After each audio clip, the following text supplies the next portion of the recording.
துபாயோட goodwill. நான் இதை ஒன்று பண்ணுறேன், இதை பண்ண போகிறேன் அப்படின்னா பண்ணுவாங்கன்னு அர்த்தம். அந்த குட்வில் இருக்குல்ல, அதை வந்து அவங்க சம்பாதிச்சு வச்சாங்க. ஸோ இது நம்பர் 1. அதுக்கப்புறம் வந்து இது கட்டுறதுக்கு வந்து என்ன வேணும், அதோட ஆழம் வந்து ஒரு 10-12 மீட்டர்னு வச்சுக்கலேன், ஒரு 30 அடி 40 அடி. ஏன்னா இது வந்து அந்த பீச் ஓரத்துலேருந்து ஒரு குறிப்பிட்ட தூரம் வரைக்கும் தான், ரொம்ப ஆழ்கடலில் போய் பண்ணலை. ஆழ்கடலில் பண்ணது இந்த இது வேர்ல்டு மேப் ஐலாண்டு, அது தனி. இதில் வந்து ஒரு 30 அடி 40 அடி அவ்வளோதான் அந்த ஆழம்.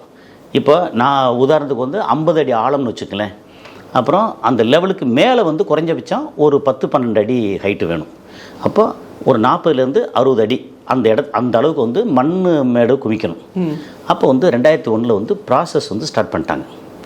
அது வந்து என்ன மாதிரி பண்ணாங்க அப்படின்னா, இந்த மண் எங்கேருந்து கொண்டு வந்தாங்கன்னு இருக்குல்ல, பாலைவனத்துலேருந்து வெறும் மண் அள்ளி உள்ளே போட முடியாது. வெறும் மணல் இருக்கு இல்லையா, அது போட முடியாது. கடல் தண்ணி அரிச்சிடும், அதையும் அரிச்சு போயிடும்.